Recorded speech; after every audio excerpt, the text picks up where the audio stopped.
The morning my son's fever spiked to 103, I knew I was in trouble. Kai's skin was burning, his breathing shallow and rapid. 6:15 a.m. I had 45 minutes to get him stable and make it to my shift at the diner. The rent was 2 weeks overdue. My phone had exactly $3 left on the prepaid plan. I couldn't miss work. Then the text came, my babysitter canceling again. Where are you watching from today?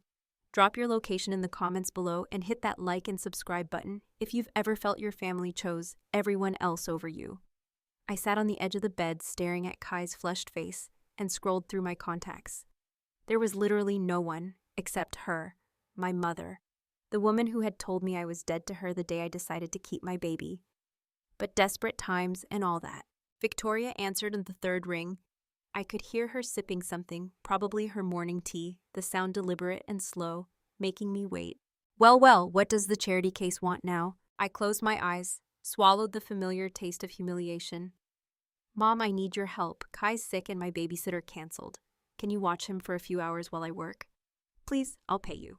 The laugh that came through the phone made my skin crawl. Pay me with what exactly? Food stamps? Mom, please, I'm begging you, just today. Let me get this straight. Her voice shifted, becoming louder, performing for someone in the background. You want me to babysit that bastard?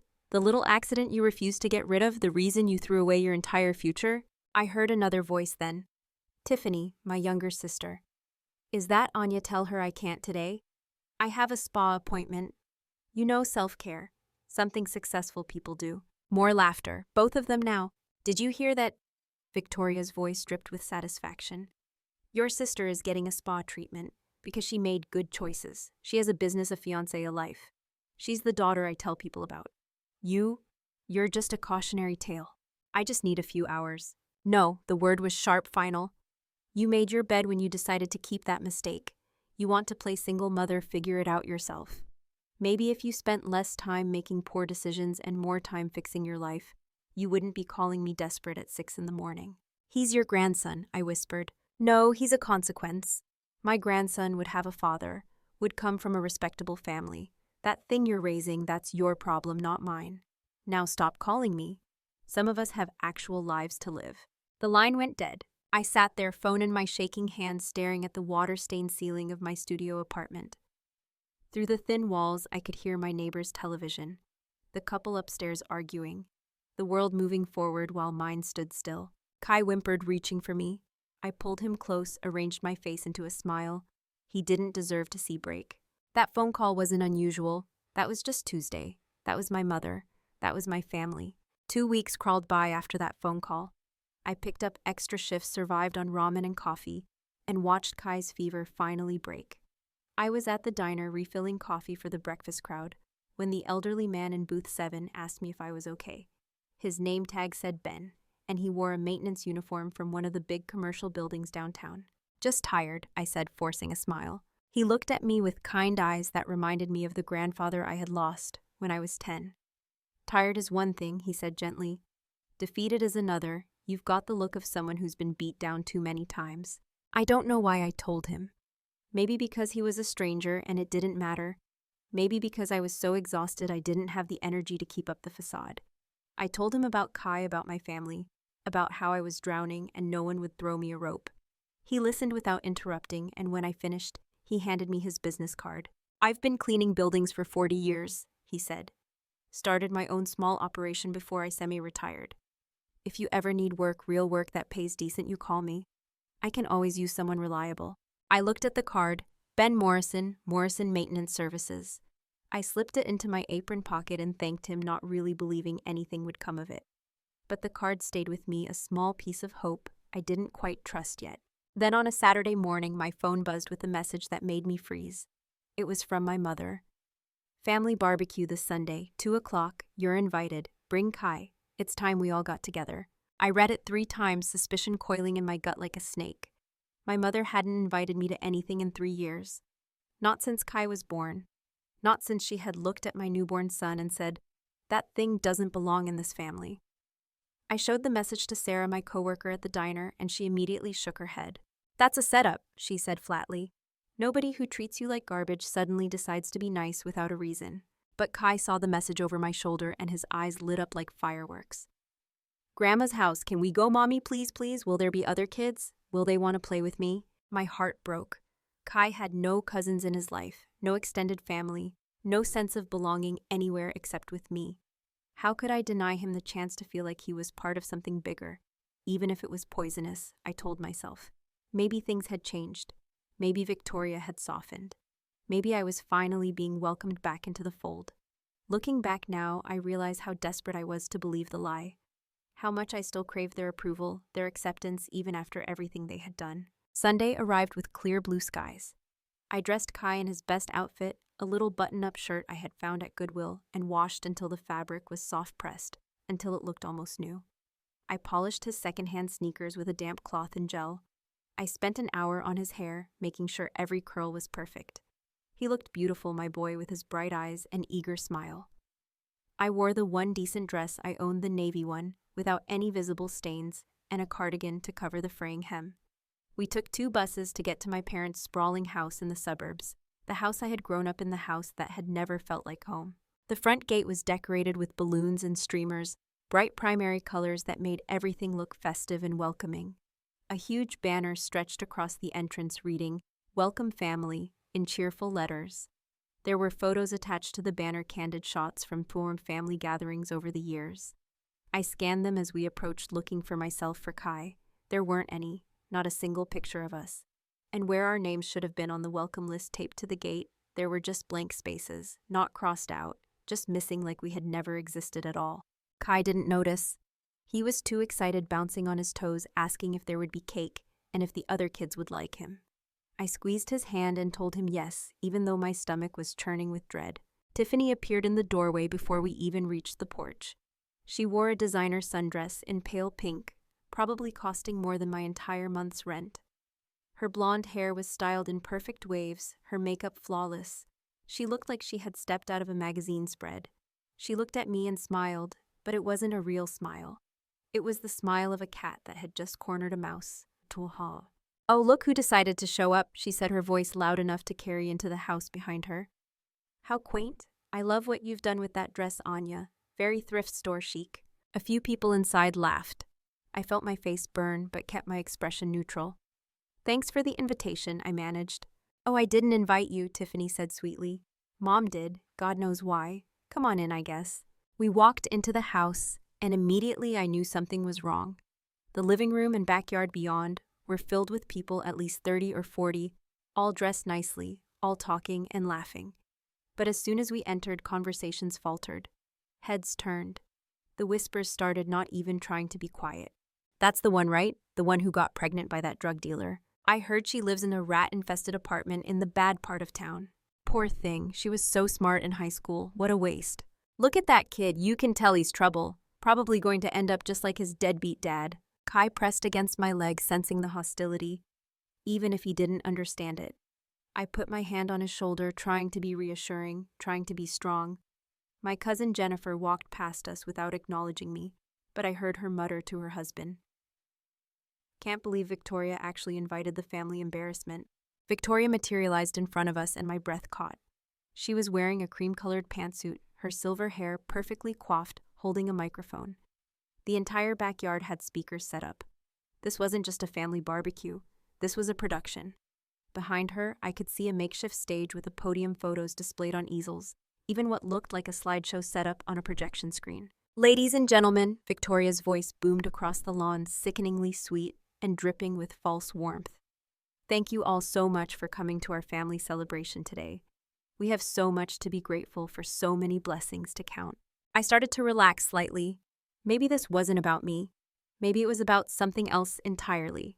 But before we get to the main event, Victoria continued, her eyes locking onto mine with a gleam that made my blood run cold. "I want to take a moment to acknowledge someone special. My daughter Anya has graced us with her presence today." The crowd turned to stare. I felt dozens of eyes on me, judgmental, curious, pitying. "Anya was such a bright girl once," Victoria said, her voice taking on a mournful tone that was completely false. "Top of her class, full scholarship, such potential. We had such high hopes for her." Past tense. Everything was past tense. "But then, well, we all make choices, don't we?" Victoria's smile sharpened into something cruel. "And some choices lead us down paths we never expected." Paths that lead to dropping out of school, to working minimum wage jobs, to raising children in poverty. She paused for dramatic effect, and I felt my throat closing. I'd like to introduce you all to my daughter, my most accomplished daughter. Another pause. The one who managed to throw away a full scholarship to become a waitress and a single mother. Give her a round of applause for bringing her little bundle of trash to grace us with their presence. The laughter that followed was like a physical blow. Some people actually clapped like this was all some kind of hilarious joke. Others looked uncomfortable but said, nothing did nothing. A few pulled out their phones to record. Kai pressed closer against my leg and I could feel him trembling. His small hand gripped my dress so tightly I could feel his nails through the fabric. I wanted to turn around and run to grab my son and never look back, but my feet wouldn't move. I was frozen in humiliation, exactly like she wanted. This was the point. This had always been the point. Not reconciliation, not family bonding, public humiliation. This was a party thrown specifically to tear me down in front of everyone who had ever known me. Richard stepped forward then. My father, who had barely spoken to me in 5 years, who had turned his back on his grandson, who had let Victoria poison every interaction we had ever had. He walked straight past me like I wasn't even there, and grabbed Kai's arm, yanking him away from me with enough force that Kai stumbled. Come on, boy, Richard said, his voice gruff. Help your grandpa clean up some trash in the back. Time you learned what your family really thinks of you. Wait, what, Dad? No. I reached for Kai, but Richard had already started walking, dragging my confused, frightened son toward the side of the house. Tiffany appeared from nowhere, her phone out recording everything. Several of my cousins followed their phones also out, smiling like they were about to witness something entertaining. Mom wants pictures of this, Tiffany said gleefully. You know, for the family album, the one that actually matters. I ran after them, my heels sinking into the grass, my dress catching on bushes as I pushed through. We ended up in a narrow alley behind the house, the kind of service area where garbage trucks came for pickup. The smell hit me first, that sickly sweet stench of rotting food and decay that seemed to coat the inside of my nose and throat. There were 3 industrial-sized dumpsters lined up against the back fence, their green metal sides towering over us. Flies buzzing in thick clouds around the rims. Richard stopped in front of the largest dumpster, the one that was clearly the fullest. Garbage bags were piled so high they were spilling over the top. He lifted the heavy lid with a grunt, and the smell that poured out was overwhelming. I could see coffee grounds, rotting vegetables, what looked like the remains of several days' worth of food waste, all festering in the heat. You know what, Anya? My mother's voice came from behind me, and I spun around to see her standing there with that same cruel son. The entire crowd from the party had followed us. Everyone. 30 or 40 people, all holding drinks, all watching like this was the entertainment portion of the event. I've been thinking a lot about where you really belong in this family, and I realized you've been living above your station for far too long. What are you talking about? My voice came out small, scared. Kai was crying now, trying to pull free from Richard's grip, calling for me. You're trash, Anya. You always have been. We just made the mistake of treating you like you were something more for too long, but trash belongs in one place, doesn't it? Victoria turned to the crowd. Doesn't it? A few people laughed nervously. Most just watched, silent, complicit in their silence. Mom, please, I whispered. Whatever I did, whatever you think I did, I'm sorry. Please don't do this in front of Kai. Oh, but that's the best part, Victoria said, her voice rising with excitement. The little bastard needs to learn too. Needs to learn that he came from trash, and trash is all he'll ever be. Before I could process what was happening, hands grabbed me from behind. My cousins Jake and David, who I had played with as children, who had been at my high school graduation, who had hugged me and told me they were proud of me once upon a time. They pushed me toward the dumpster, and I tried to fight, tried to scream, but there were too many of them. Tiffany grabbed my other arm, her perfectly manicured nails digging into my skin, hard enough to draw blood. This is for all the years Mom paid more attention to you than me, she hissed in my ear. For all the times you made me feel like I wasn't good enough. How does it feel, Anya? How does it feel to be the one who isn't good enough? Victoria shoved me hard from behind, and I tumbled forward, falling headfirst into the garbage. I landed on bags of rotting food, something wet and slimy soaking through my dress instantly. The smell was so overpowering, I gagged, nearly vomiting. My hands sank into something soft and putrid. Coffee grounds stuck to my skin. I could feel liquid seeping into my shoes, warm and disgusting. Then I heard Kai screaming a sound that would haunt me forever. Mommy, Mommy, no, please don't hurt my mommy. I tried to push myself up, tried to climb out, but the sides of the dumpster were too high and slippery with grime. I looked up just in time to see Richard lift my 5-year-old son, my beautiful, innocent boy, who had done nothing wrong except exist, and throw him in after me. Kai landed hard, crying hysterically, and I scrambled to grab him to shield him from the filth we were drowning in. I pulled him into my arms and he clung to me, his whole body shaking with sobs. Above us, the circle of faces looked down. Some were laughing, some were recording. Some just watched with blank expressions, neither helping nor objecting, just bearing witness to our degradation. "You belong here," Victoria shouted down at us, and the crowd around her parted slightly, giving her center stage. "You and your little mistake. This is where trash lives. You think you're better than us. You think you can just exist in our family like you have a right to be here? Look at you. Look at where you really belong. Maybe the rats will be better family to you than we ever were." The lid slammed shut, plunging us into darkness. The laughter faded, replaced by the sound of footsteps walking away, leaving us there. Leaving us in the garbage like we were nothing, like we were less than nothing. Through the metal walls, I could hear the party resuming. Music started playing. People started talking and laughing again, like nothing had happened. Like they hadn't just watched a woman and a child get thrown into a dumpster. Like it was normal. Like we deserved it. Kai was sobbing against my chest, his small body shaking violently. In the darkness, surrounded by filth and decay, and the buzzing of flies, he whispered the words that shattered what was left of my heart. "Mommy, are we really trash? Are we bad people? Is that why they don't love us?" I held him tighter, tears streaming down my face, mixing with the garbage juice that covered us both. My beautiful dress was ruined.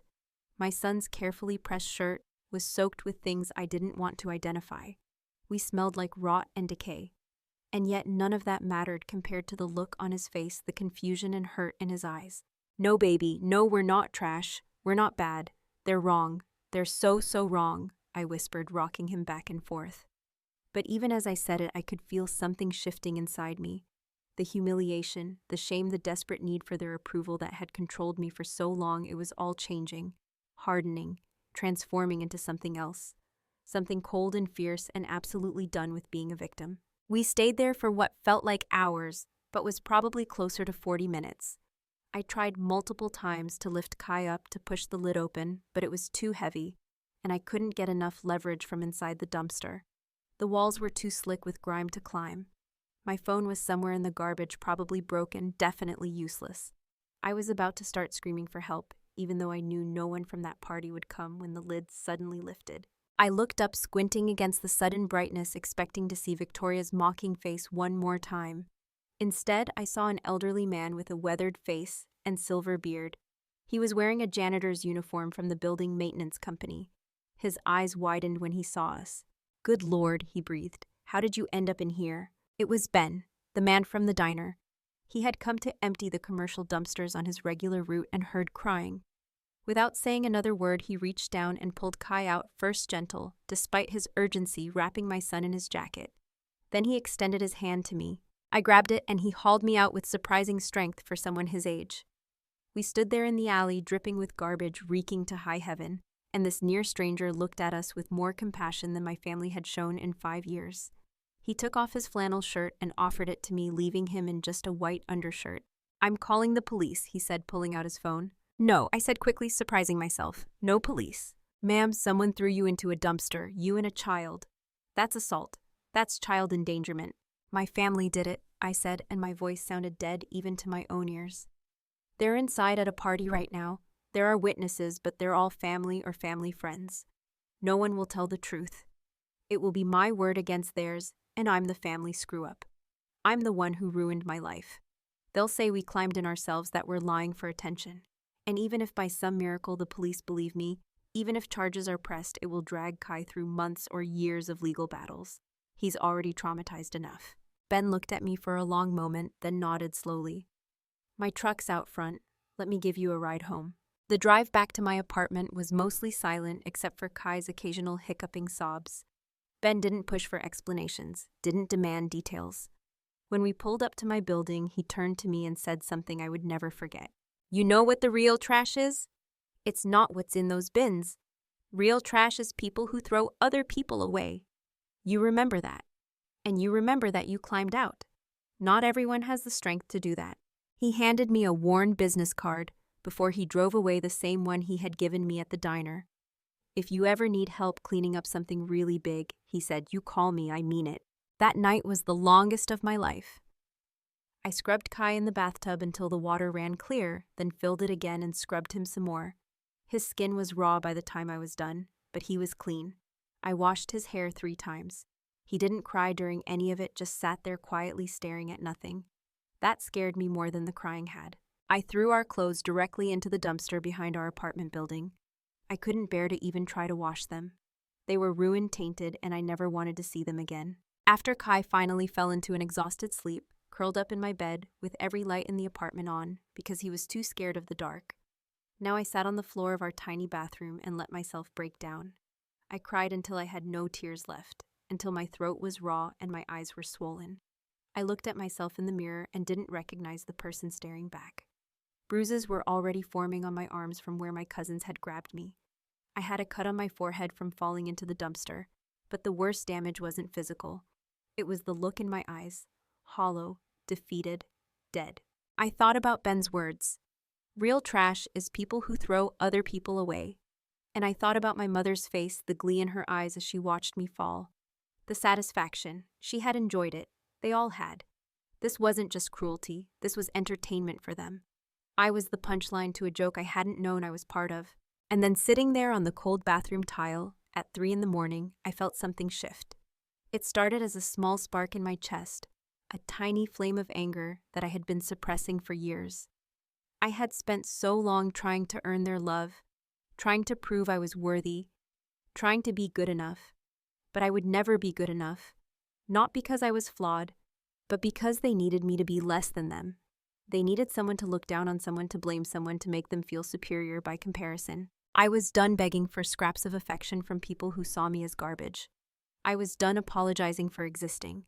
I was done trying to shrink myself to fit into their toxic definition of family. I stood up, went to my closet, and started digging. At the very back, under a pile of winter clothes I never wore because I couldn't afford a real winter coat, I found an old notebook from college. My business plan notebook. Back when I was a junior, before everything fell apart, I had spent an entire semester developing a business concept for my entrepreneurship class. It was called Restore and Rise, a company that specialized in disaster recovery and restoration services. I had done market research, financial projections, everything.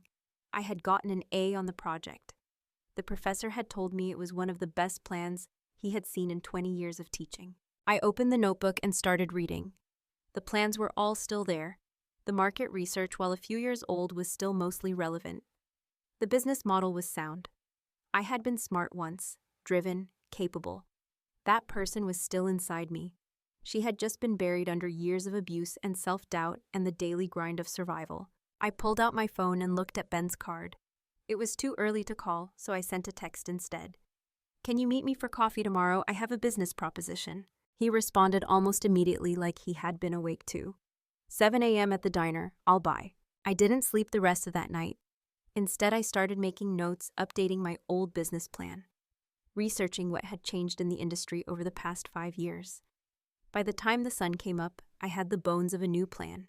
It wasn't perfect, but it was a start. It was something. Ben showed up at the diner at 6:50, carrying a beat-up laptop and 2 large coffees. He slid into the booth across from me and waited for me to speak. I told him everything. About the business I had wanted to start. About my degree, or the 2/3 of a degree I had completed before dropping out. About my skills, my research, my plan.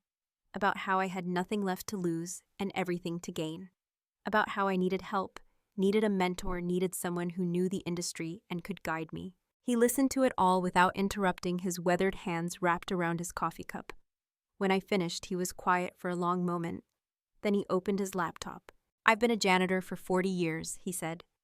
Started with nothing, built a small maintenance company, sold it about 10 years ago for enough to retire comfortably.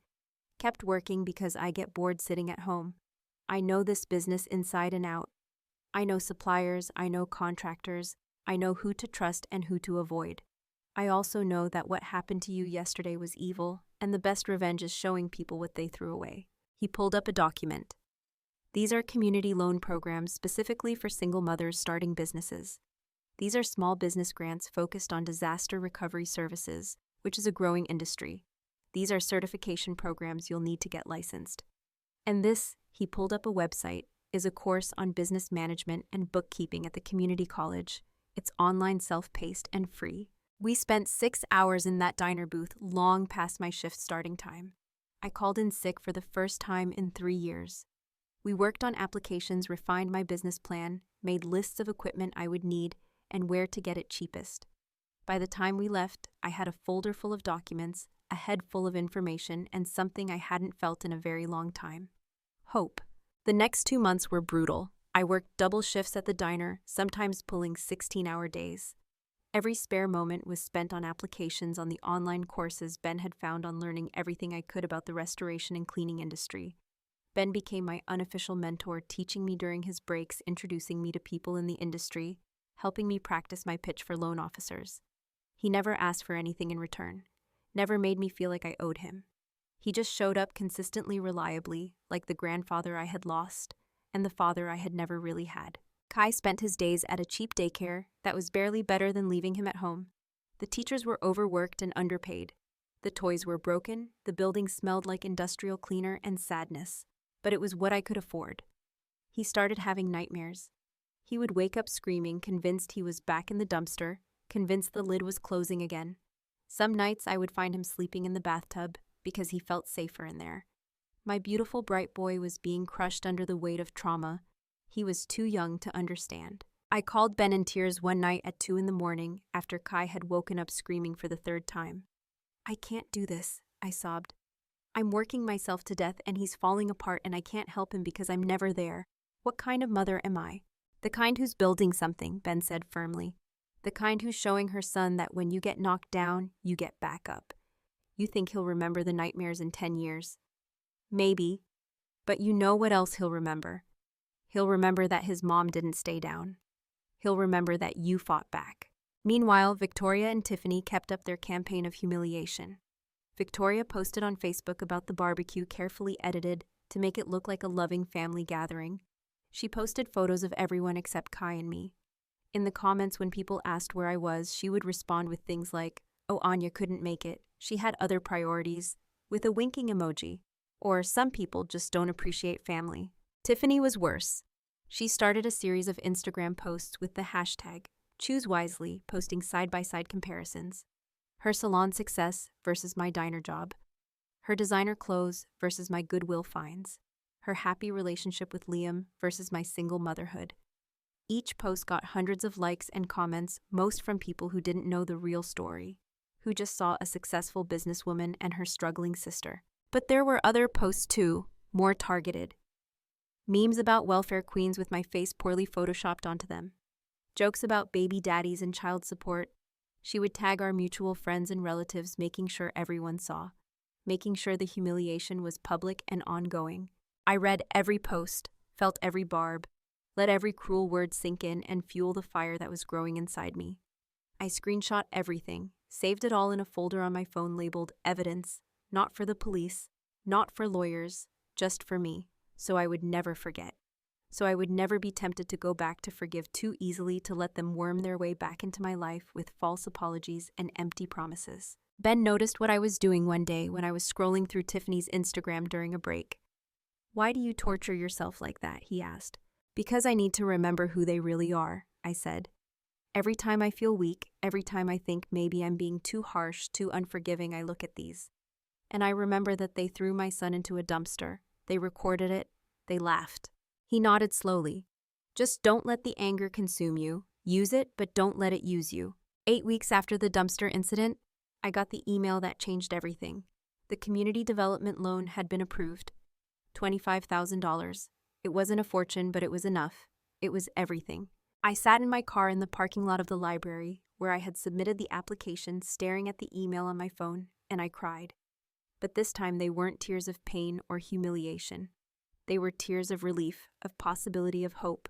I called Ben immediately. "We got it. We got the loan." There was a pause, then I heard him laugh, a genuine sound of joy. "Then we better get to work." We spent the next week in a frenzy of planning and purchasing. I bought equipment. Professional-grade cleaning supplies. HEPA vacuums, moisture meters, air scrubbers, protective gear. I found a used truck on Craigslist, a beast of a vehicle that had seen better days but ran well enough. The seller, an older man named Tom, who was retiring, threw in some of his old equipment for free when I told him I was starting a business. "I like seeing young people with ambition," he said. "Good luck, kid." I rented a small storage unit for the equipment and a smaller apartment in a better neighborhood. It was still modest, nothing fancy, but it was clean and safe. The building had a security door. The windows had locks that actually worked. Kai would have his own bedroom for the first time in his life. A real bedroom with a door and a closet and space for toys. The day we moved was exhausting but exhilarating. I had so few possessions that the entire move took less than 3 hours. Ben showed up with his truck and helped carry everything. When we were done, when the last box was unpacked and Kai was running around his new room in excitement, Ben pulled out a bottle of sparkling cider. "To new beginnings," he said, raising his plastic cup. "To getting out of the dumpster," I replied, and we both smiled. I quit the diner the same day I made my first official business cards. The manager tried to guilt me into staying, talking about how they relied on me, how hard it would be to replace me. But I had given them 3 years of my life, worked every holiday, covered every shift no one else wanted, and they had never once given me a raise or offered me health insurance. I owed them nothing. I registered Restore and Rise as an LLC, created a website, set up social media pages, designed a logo. Every step felt like claiming a piece of myself back.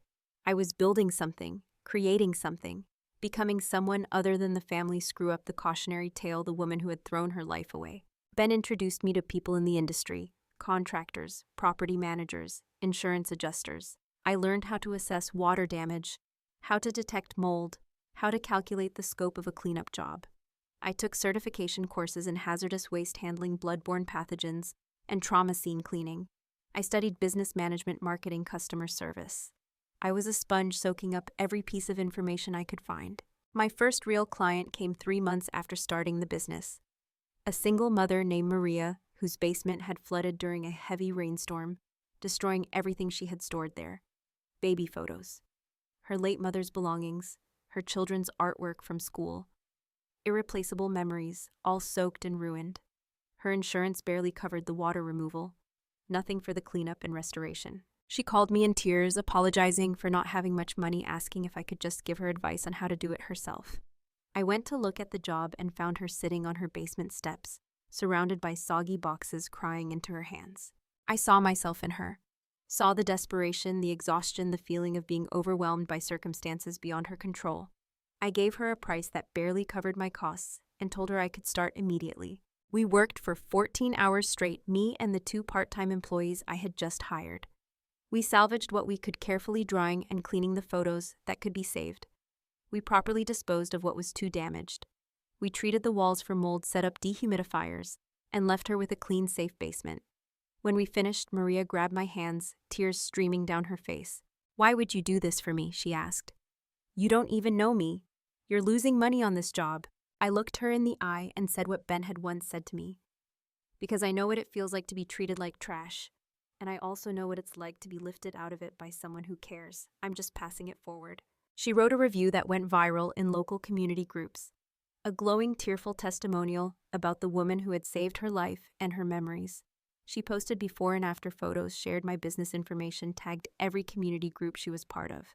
My phone started ringing. One job became 2, then 5, then 10. I hired more employees. First Marcus, a young guy fresh out of vocational school who needed a chance. Then Diana, a middle-aged woman who had just gone through a divorce and needed work that would accept her limited availability because she had custody of her kids. Then Carlos, an older man who had been laid off from his factory job and was struggling to find work. I hired people who needed second chances, who understood what it meant to be counted out, who would treat our clients with dignity, because they knew what it felt like to be treated without it. 6 months after pulling myself out of that dumpster, Restore and Rise had 15 employees, 3 trucks, and a reputation for excellence. We specialized in disaster recovery, helping people rebuild after the worst days of their lives. We didn't just clean, we restored. We gave people hope. And we did it with dignity and respect, 2 things I had been denied for so long. But I kept my success quiet. I didn't post about it on social media. I didn't announce it to my family. I let them continue to believe I was still working at the diner, still struggling, still. The family failure. Victoria and Tiffany continued their posts, their mockery, their casual cruelty, never knowing that every dollar I earned, every client I helped, every employee I hired was another brick in the foundation of something they couldn't touch. Then came the Facebook post that changed everything. Tiffany was getting married.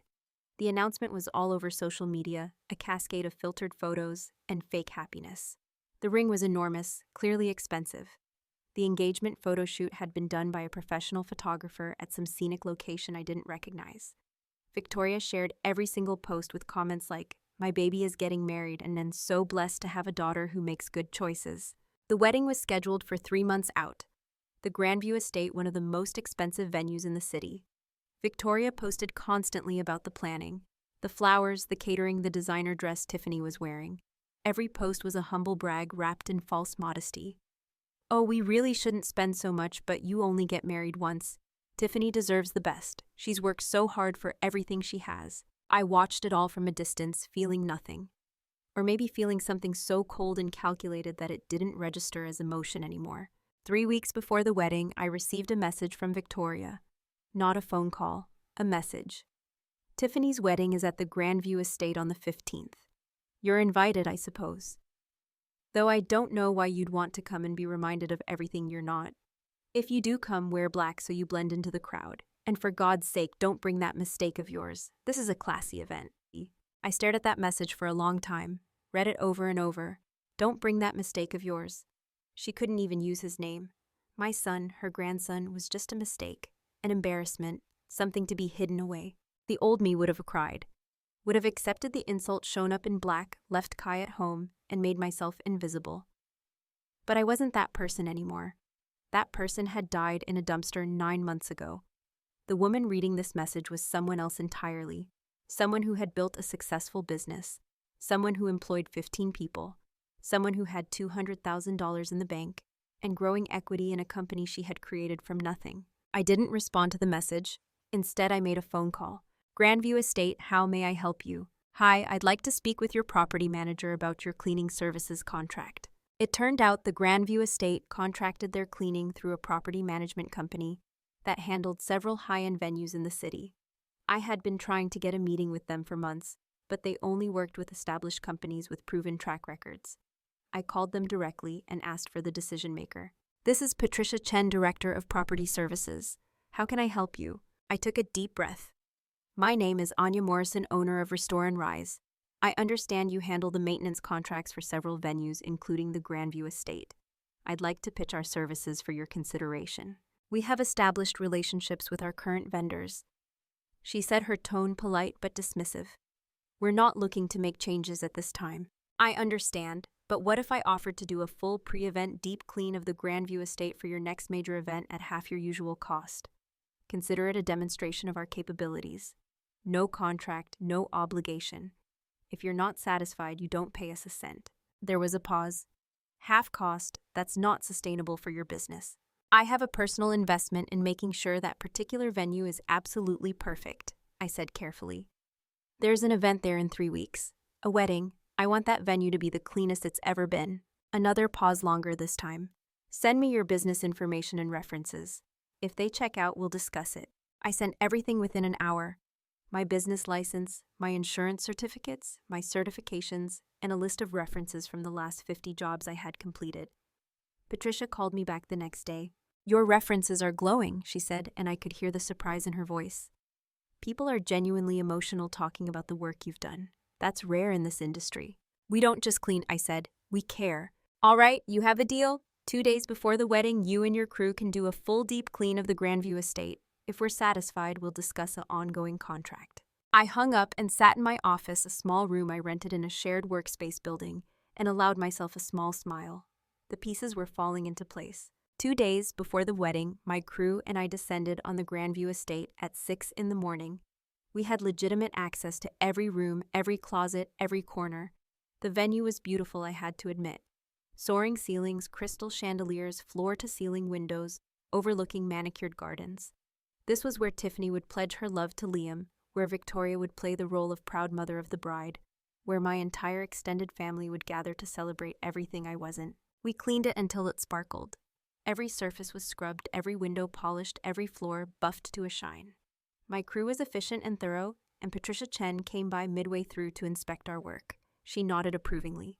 "This is exceptional," she said. "You're hired. I'll have contracts drawn up next week." But cleaning wasn't all I was doing. While my crew worked on the main areas, I familiarized myself with the layout. I found the breaker boxes in the basement, located all the emergency exits, photographed the electrical panels, noted which outlets were on which circuits. I found the coordinator's office, and when no one was looking, photographed the seating chart that had been left on the desk.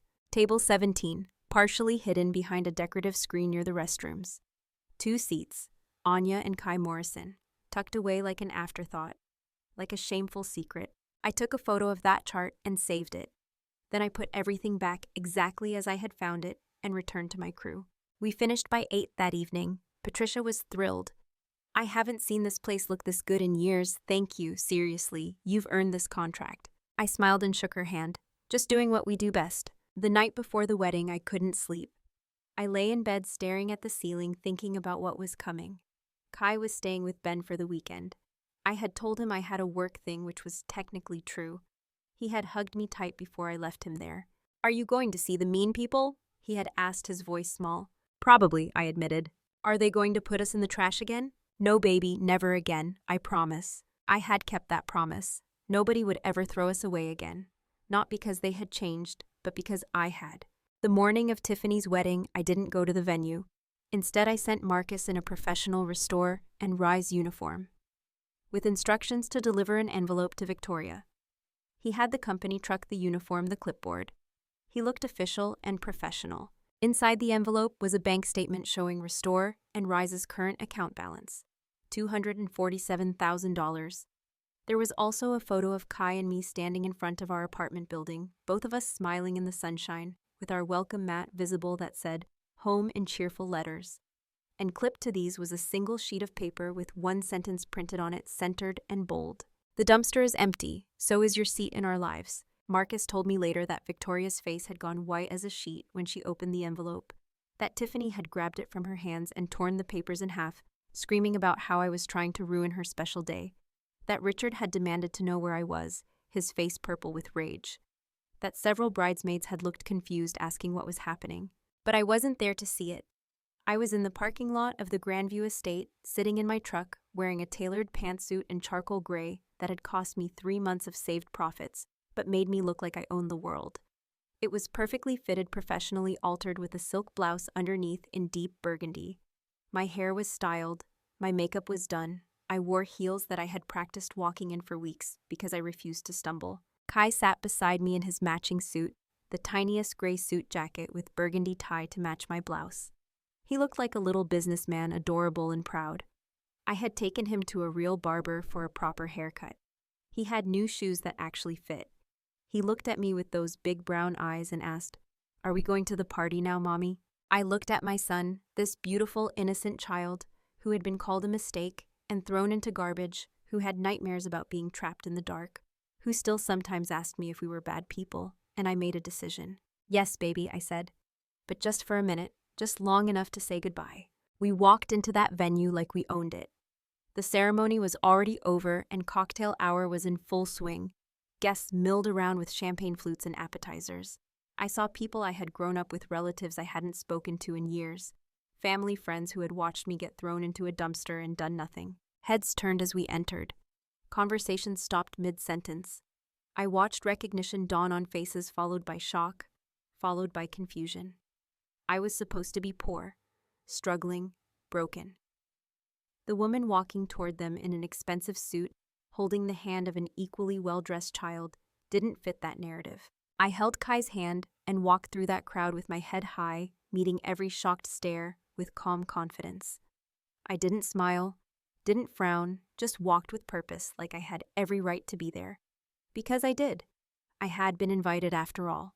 Victoria rushed over her mother of the bride dress, a confection of champagne-colored silk and lace. Her makeup was perfect, but I could see the rage in her eyes. She grabbed my arm, her fingers digging in painfully, and hissed through clenched teeth. "What the hell are you doing here dressed like that? You're making a scene, and you brought him. I specifically told you not to bring him." I looked down at her hand on my arm, then back up at her face. Let go of me. Something in my voice made her hand drop. Good. She should be afraid. I came to deliver my wedding gift, I said clearly, loudly enough for nearby tables to hear. Several guests turned to watch. It's called closure. Tiffany appeared then, materializing in her wedding dress like an angry white cloud. The dress was stunning, I had to admit. Strapless, form-fitting with intricate beading that probably cost more than my first car. But her face was twisted with fury, ruining the pretty picture she was trying to create. You need to leave, she spat. Now, this is my day, my special day, and you're ruining it just by being here. You're absolutely right, I said calmly. This is your day. I wouldn't dream of ruining it. I just wanted to say congratulations and goodbye. I turned to Kai and spoke to him, but loud enough for the growing circle of guests to hear. Ready to go home, sweetheart. Kai, bless him, delivered his line perfectly. We had practiced it in the car. Yes, Mommy, are the monsters going to try to put us in the trash again? The gasp that went through the crowd was audible. Several guests looked confused, disturbed. An elderly woman I didn't recognize put her hand to her mouth. A young couple exchanged shocked glances. Victoria's face turned purple. He's lying, she said loudly, looking around at the crowd. He's making things up for attention, just like his mother taught him, just like trash always does, trying to drag everyone else down. I pulled out my phone and held it up, making sure everyone could see the screen. I have photos from that day, Victoria. Photos of the bruises on Kai's arms from when Dad grabbed him. Photos of his therapy bills for the nightmares he still has. Photos of the medical records from when I had to take him to the emergency room because he was so dehydrated from crying he couldn't keep anything down. And I have the contact information for the man who pulled us out of that dumpster, the witness who will testify if needed about what he saw. It was a bluff. I had photos of Kai's bruises, but not from the dumpster incident. I had therapy bills, but they didn't specifically mention the incident. But Victoria didn't know that. None of them knew that. And the crowd around us was getting bigger, more guests drawn by the commotion. Richard appeared pushing through the crowd, my father who had grabbed my son and thrown him into filth. That's enough, he said, his voice hard. You've said your piece. Now leave before I have you removed. I'm leaving, I said, but not because you're telling me to, because I'm done. I'm done begging for your approval. I'm done trying to be part of a family that sees me as garbage. I'm done letting you define my worth. I looked around at the crowd, at the faces of people I had known my entire life. Everyone here saw what happened 9 months ago. You all stood there with your phones out recording while my family threw me and my 5-year-old son into a dumpster full of rotting garbage. You laughed. You did nothing. You went back to your party and ate your food and drank your drinks like it was entertainment. Some people had the decency to look ashamed. Most just stared.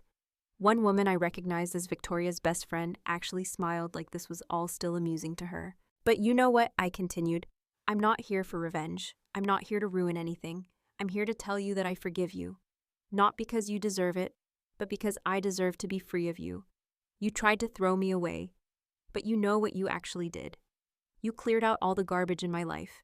You showed me exactly who you are, and you made it so much easier to build a life without you. I knelt down to Kai's level and adjusted his little tie. What do you say we go get ice cream, buddy? His face lit up. Can I get 2 scoops? You can get 3, I said, standing and taking his hand. We turned and walked toward the exit. Behind us, I heard Victoria start to cry, those loud, dramatic sobs she always used when she wanted attention. I heard Tiffany shriek something unintelligible. I heard the murmur of dozens of conversations starting up at once, the wedding reception devolving into gossip and speculation. I didn't look back. There was nothing behind me worth seeing anymore, but my exit wasn't quite as clean as I had planned. 1 week later, at 7 in the morning, I was getting ready for work when someone started pounding on my door. Not knocking, pounding. I looked through the peephole and felt my stomach drop. Victoria and Richard stood in the hallway with suitcases. They looked haggard, desperate. Victoria's hair wasn't styled. She wore jeans and a wrinkled t-shirt, clothes I had never seen her in. Richard looked 20 years older than the last time I had seen him, his face gray and drawn. I opened the door but didn't step aside to let them in. What do you want? We need to stay here, Victoria said, trying to push past me. Just for a little while, just until we get back on our feet. I blocked the doorway. What happened? Richard's face twisted. That little stunt you pulled at the wedding. People talked. Word got around. My business partners didn't appreciate being associated with someone accused of child abuse. Contracts were canceled. Deals fell through. And Liam, Victoria added, her voice shrill. His company is being investigated for fraud. His assets are frozen. The house they were supposed to buy fell through. Tiffany's in debt from the wedding. We co-signed for some of it. We're being sued. We lost our house. We lost everything. I stood there looking at them and felt absolutely nothing. And you think you can stay here? You owe us, Victoria said, and there was the familiar entitlement in her voice. We raised you, we fed you, we paid for your schooling. It's time you paid us back. Family takes care of family. I laughed, actually laughed. Family takes care of family. Where was that philosophy when you threw me into a dumpster, when you called my son a mistake, when you spent years tearing me down and trying to destroy me? We made mistakes, Richard said, and I could tell how much it cost him to admit it. We were wrong, but we're your parents. You have to help us. No, I said simply, I don't. I stepped back and started to close the door. Victoria shoved her foot in the gap. You can't do this. You have money now. You have a business. You can afford to help us. Don't be selfish like you've always been. I need to take Kai to school, I said calmly. When I get back, if you're still here, I'll call the police and report you for trespassing and harassment. You have 10 minutes to get out of my building. I closed the door, ignoring Victoria's screams, ignoring Richard pounding on the wood. I went to Kai's room, where he was getting dressed for school, and found him standing frozen, his shirt half on his face, pale. Are they going to take us away? He whispered. No, baby, I said firmly. No one is taking us anywhere. We're safe, I promise. I helped him finish getting dressed, made him breakfast, and took him to school. When I came back, they were gone. But I knew they wouldn't stay away. That afternoon, I called Ben. I need your help with something big. Anything, he said immediately. I need to make a point, a final point, and I need it to be impossible to misunderstand. I told him my plan. There was a long silence on the other end of the line. Then he started laughing. You're diabolical. I love it. It took 2 days to set up. I contacted the landlord of my old studio apartment, the one I had kept because the lease was so cheap. I figured it was worth maintaining as storage. I explained the situation, explained that I had people trying to illegally occupy the property. The landlord was sympathetic and more than willing to help, especially when I offered to do a free deep clean of the entire building as thanks. On the third day after their first visit, Victoria and Richard showed up again. This time, they brought more suitcases. They had somehow gotten into my building and were waiting by my door when I got home from dropping Kai at school. We're not leaving, Victoria said flatly. We're family, and you're going to help us whether you like it or not. We'll camp out here if we have to. I looked at them at their desperation and entitlement and absolute inability to understand what they had done wrong. Fine, I said. You want a place to stay? I have a place you can stay. I gave them the keys to my old studio apartment. It's not much, but it's clean, and the rent is paid through the end of the month. You can stay there while you figure things out. Victoria snatched the keys, suspicion and relief warring on her face. You're finally being reasonable. I'm being practical, I said. I don't want you here, but I can't have you homeless on my conscience. Consider it my final act of charity. They left and I immediately called Ben. They took the bait. Give them 24 hours to settle in, he said. Then we move. The next afternoon, 3 Restore and Rise trucks pulled up to my old apartment building. My crew in full hazmat gear began setting up a perimeter with yellow caution tape. They put up official-looking signs about biological contamination and hazardous materials. They brought in air quality testing equipment and industrial decontamination units. Neighbors came out to watch phones recording everything. Victoria and Richard emerged from the building in the bathrobes they had apparently brought with them, faces twisted in confusion and rage. A small crowd had gathered, and I saw people I recognized from the old building, people who remembered me, people who were now watching Victoria and Richard with undisguised curiosity. What the hell is this? Richard demanded, his face red. I stepped out of my truck, clipboard in hand, wearing my professional Restore and Rise uniform, with my name embroidered on the chest. I looked every inch the businesswoman I had become. This is a certified biohazard cleanup operation. The property at Unit 237 has been flagged for multiple violations, including unauthorized occupancy, unsanitary conditions, and potential biological hazards. As the primary leaseholder and a licensed remediation specialist, I'm required by law to assess and decontaminate the premises. You can't do this, Victoria shrieked. This is our home. You gave us the keys. I gave you temporary access to a property I lease, I corrected calmly. I am the only person authorized to be on that lease per my agreement with the landlord. You are trespassing. And based on the complaints I've received about noise-threatening behavior toward other tenants and unsanitary conditions, this property requires immediate professional attention. It was all technically legal. I had called in noise complaints to my landlord myself from a burner phone. The threatening behavior was documented from when Victoria had accosted another tenant in the hallway, demanding to know why I was such an ungrateful daughter. The unsanitary conditions were vague enough to require investigation. "You're destroying our family," Tiffany's voice came from behind the crowd. She pushed through, still in designer clothes that she likely couldn't afford anymore, her hair and makeup done, but her eyes rimmed red like she had been crying. Liam trailed behind her, looking uncomfortable in a suit that looked expensive but wrinkled. "How can you do this to us, to your own parents?" I looked at my sister, this woman who had tormented me my entire life, who had made a game out of my pain, who had recorded me being thrown into garbage and laughed. "I'm not destroying anything, Tiffany. I'm cleaning up. I'm removing toxic waste. That's what I do now. That's what I'm good at." "We're not toxic waste," Victoria said, but her voice wavered. She looked around at the growing crowd at the cameras pointed at her, at the professional crew in hazmat suits treating her like a contamination risk. "We're your family." "No," I said, and my voice was steel. Family doesn't throw family into dumpsters. Family doesn't call children mistakes. Family doesn't spend years trying to destroy someone and then show up demanding help when their own choices catch up with them. I turned to my crew. "Continue the assessment, full decontamination protocol. I want air quality readings, surface samples, the works." Marcus, playing his role perfectly, called out readings from a handheld device. Elevated particulate matter, potential mold spores, contamination risk confirmed. It was theater. The device was reading normal indoor air quality, but Victoria and Richard didn't know that. The crowd didn't know that.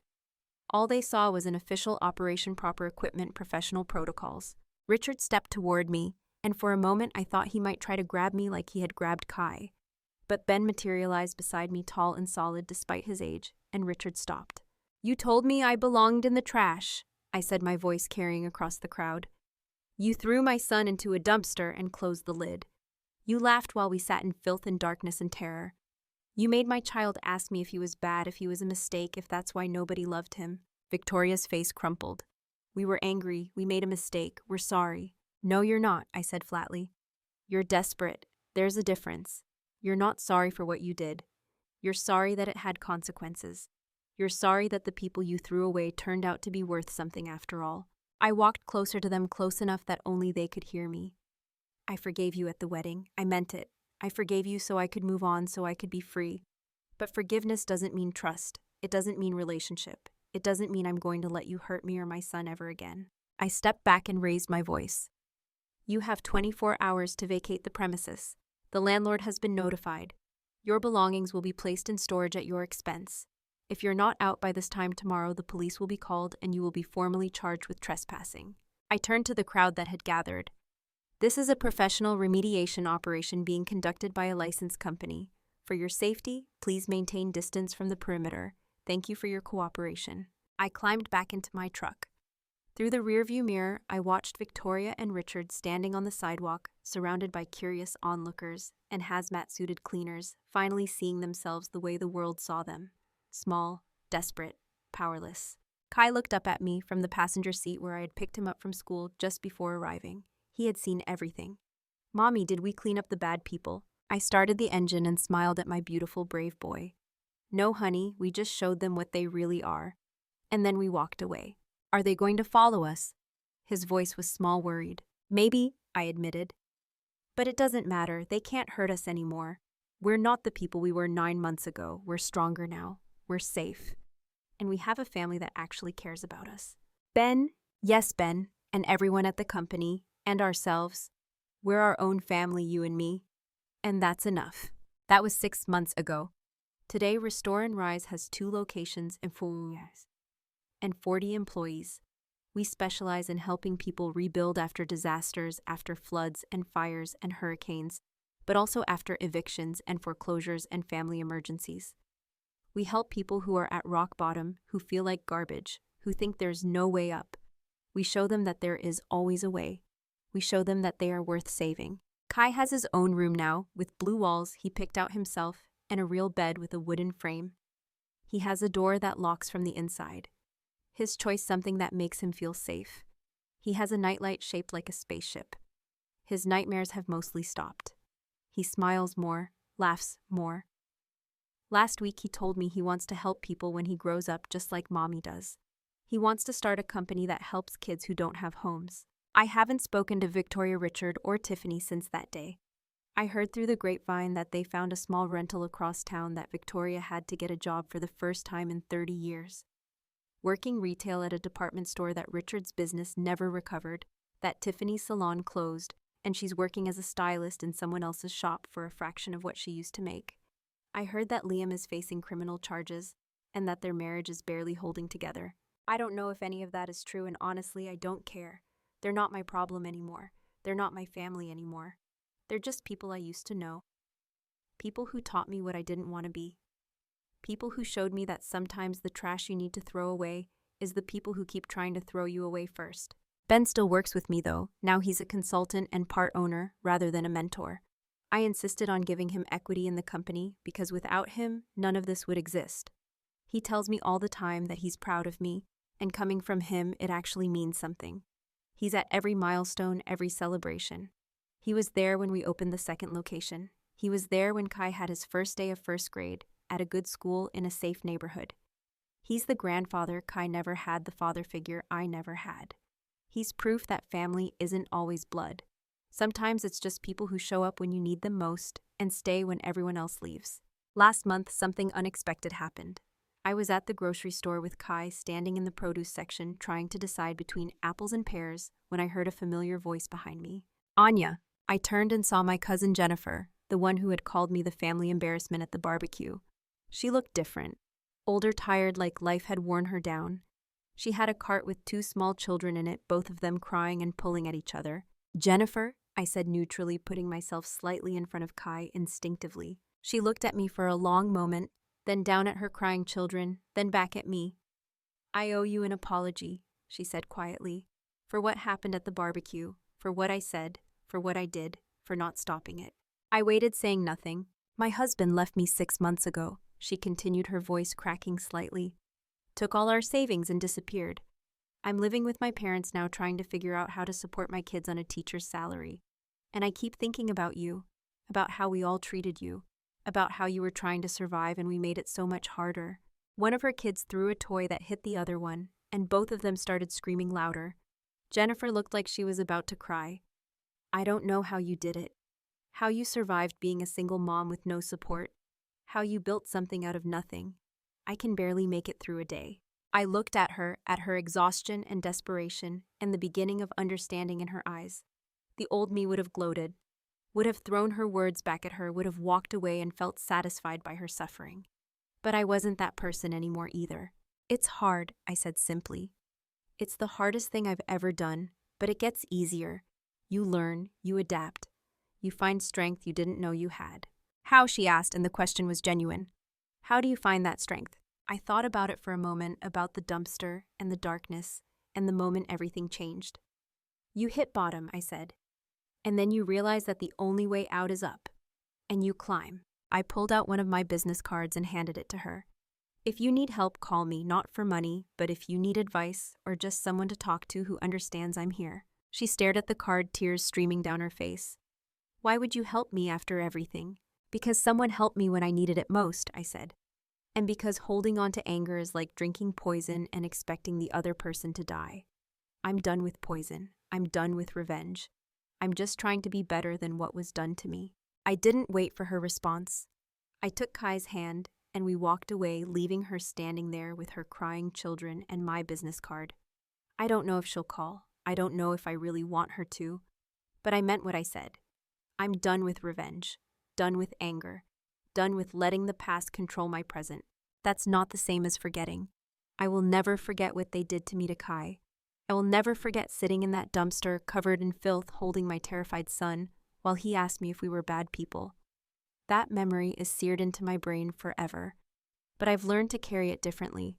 Not as a wound that's still bleeding, but as a scar that reminds me how far I've come. Some nights when Kai is asleep and the apartment is quiet, I stand at the window of our home and look out at the city lights.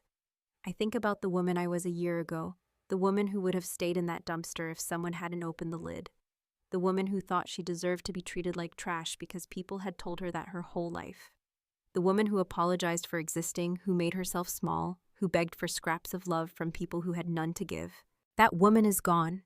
She died in that dumpster, suffocated by garbage and cruelty, and the weight of expectations she could never meet, and I'm grateful for her death because it made room for me to be born. The me who knows her worth, the me who sets boundaries, the me who chooses who gets to be in her life and who gets left behind with the actual garbage. I think about Victoria's voice echoing in that alley telling me I belonged in the trash, and I smile because she was wrong about everything except one thing. She did throw me away. She threw me away like I was nothing, like I had no value, like I was disposable and forgettable and worthless. But I climbed out. I washed off. I rebuilt myself from nothing into something strong and successful and whole. And now I help other people do the same. Every client who calls restore and rise broken and desperate. Every person who thinks they're at rock bottom with nowhere to go, I see myself. And I show them what I learned in the hardest way possible. You are not what people say you are. You are not your worst moment. You are not your biggest mistake. You are not the cruelty that was done to you. You are what you do next. You are how you rise. You are the person you choose to become when everything is stripped away and all you have left is yourself. The dumpster is empty now. The lid is open. And above us, the sky is vast and full of stars, full of possibility, full of everything we were told we could never have. Kai asks me sometimes if the monsters will come back. I tell him the truth. Maybe they will. But we're not afraid of monsters anymore. We've seen what they really are. Just small, scared people trying to feel big by making others feel small. And we're bigger than that now, stronger than that, better than that. We're not trash. We never were. We're survivors. We're fighters. We're proof that you can be thrown away and still choose to rise. We're proof that the people who tried to destroy you don't get to write the end of your story. You do. And that is the best revenge of all. Last week, I was invited to speak at a conference for women entrepreneurs. They wanted me to talk about building a business from nothing, about overcoming obstacles, about success against the odds. I almost said no. Public speaking terrifies me. But then I thought about the woman in the dumpster, about how invisible she felt, about how she thought no one would ever want to hear what she had to say. I accepted the invitation. Standing on that stage, looking out at 200 faces, I told my story. Not all of it, not the parts that would identify my family or violate Kai's privacy. But I told them about hitting rock bottom, about being treated like garbage, literally, about the moment I decided enough was enough, about climbing out and building something beautiful from the wreckage of my life. When I finished, the room was silent for a long moment. Then someone started clapping, then another person, then the entire room was on their feet applauding, and I saw tears on faces, saw recognition in eyes, saw women nodding because they understood, because they had been there too, because they knew what it meant to be thrown away and to climb back out. Afterward, a young woman approached me. She couldn't have been more than 23 with a baby on her hip and bruises on her arm she tried to hide with her sleeve. "How did you know when it was time to leave?" she asked quietly. I looked at her fear and her hope and her desperate need for permission to save herself. "When staying hurt more than leaving scared you," I said. "When you looked at your child and realized you were teaching them that this was normal, that being treated like trash was acceptable. That was my moment. What's yours?" She started crying. "I'm so afraid." "Good," I said. "Fear means you're about to do something brave. Fear means you're about to change your life. Use it. Let it push you forward instead of holding you back." I gave her my card along with the numbers for domestic violence resources, shelters, legal aid. I don't know if she'll use them. I don't know if she's ready. But I remember being that woman, being so broken I couldn't imagine a way out. And I remember Ben extending his hand and the difference it made. We pay it forward now, Kai and I. Once a month, we volunteer at a shelter for homeless families. Kai plays with the kids while I talk to the moms, share my story. Remind them that rock bottom is just a place to start climbing. We donate to programs that help single mothers go back to school. We sponsor scholarships for kids whose parents can't afford the fees for sports or music or art classes. Because we remember. We remember what it felt like to be counted out, to be dismissed, to be told we didn't matter. And we refuse to let anyone else feel that way if we can help it. Victoria tried to contact me one more time about 3 months ago. A letter arrived at my business address, forwarded from somewhere. The envelope was wrinkled and the handwriting shaky. Inside was a 2-page letter in my mother's handwriting. I almost threw it away without reading it. But curiosity got the better of me. The letter was full of justifications and excuses. She was stressed. Richard was pressuring her. Tiffany needed her support. I had always been so difficult, so stubborn, so determined to do things my way, instead of listening to her wisdom. The dumpster incident was taken out of context. I was too sensitive. I was holding a grudge. I needed to forgive and forget, because family was family and we should stick together in hard times. Not once did she apologize. Not once did she take responsibility. Not once did she acknowledge what she had actually done, the damage she had caused, the trauma she had inflicted on a child. It was all my fault, my misunderstanding, my overreaction. I read that letter twice. Then I did something I had been wanting to do for a long time. I went to the office shredder and fed it in page by page, watching the words disappear into thin strips of meaningless paper. Then I took those strips and threw them in the trash, where they belonged. Ben found me standing there staring at the garbage can. "You okay?" he asked. "Yeah," I said, and I meant it. "I'm actually great. I was just taking out the trash." He smiled, understanding without needing explanation. "Good, because we have a new client coming in 20 minutes. Family whose house flooded. They lost everything. Mom's a nurse, dad's disabled, 3 kids. Insurance is fighting them on the claim. We'll take care of them," I said, already moving into work mode. This was what I did now. This was who I was, not the family failure, not the woman in the dumpster, but the person who helped other people climb out of theirs. The family arrived right on time. The mother looked exhausted holding a baby, while 2 other children clung to her legs. The father was in a wheelchair looking defeated. They both had that look I recognized so well. The look of people who had been beaten down by life and didn't know if they had the strength to get back up. "Thank you for seeing us," the mother said, her voice breaking. "We don't have much money right now. The insurance company is saying the flood was our fault because we didn't maintain something we didn't even know needed maintenance. We just need help figuring out where to start." I knelt down so I was at eye level with her children. "What are your names?" I asked gently. "I'm Sophie," the older girl said. "This is Marcus, and that's baby Emma." "Hi, Sophie. Hi, Marcus. Hi, Emma," I said. "My name is Anya, and I'm going to help your mom and dad fix your house. Would you like to help?" Sophie nodded eagerly. Marcus looked uncertain. They both had that same shell-shocked expression Kai had worn for months after the dumpster. I stood and looked at the parents. "Here's what we're going to do. My team is going to assess the damage tomorrow morning free of charge. We'll document everything, take photos, help you build a case against your insurance company. If they still refuse to pay, we'll work out a payment plan you can afford. And if you can't afford anything right now, we'll still do the work. You can pay us back when you're on your feet again. No interest, no pressure, no judgment." The mother started crying. "Why would you do that? You don't even know us." I thought about Ben in the diner offering me work when I had nothing. About the stranger who pulled me out of a dumpster. About every person who had helped me when they had no reason to, no obligation, no expectation of return. "Because someone did it for me," I said. "When I was drowning, someone threw me a rope. I'm just passing it forward. That's what my life is now. Not revenge, not anger, not proving anything to anyone. Just passing it forward. Just being the person I needed when I was at my lowest. Just showing other people that being thrown away isn't the end of the story. It's just the beginning of a different one." Tonight, after I put Kai to bed, I stand at the window of our apartment and look out at the city lights. Tomorrow we have 6 jobs scheduled. A flood recovery, 2 mold remediations, a fire cleanup, and 2 residential deep cleans for elderly clients who can't do it themselves anymore. My calendar is full. My bank account is healthy. My son is happy and healing. My life is full of purpose and meaning and connection.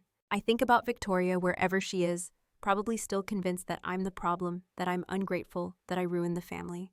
I think about Tiffany maybe still posting on Instagram about her perfect life while it crumbles around her.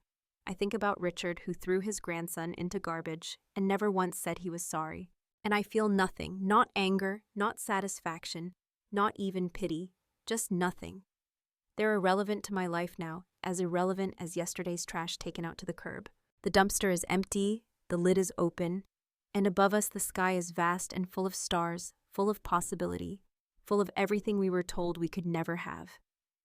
Kai doesn't ask about the monsters anymore. He doesn't have nightmares about being trapped in the dark. He sleeps peacefully in his blue room with his spaceship nightlight and his door that locks from the inside, and he wakes up smiling. We're not trash. We never were. We're survivors. We're fighters. We're proof that you can be thrown away and still choose to rise. We're proof that the people who tried to destroy you don't get to write the end of your story. You do. We're proof that sometimes the best revenge isn't revenge at all. It's just living well, building something beautiful, becoming someone you're proud of, helping others do the same. And that is the best revenge of all.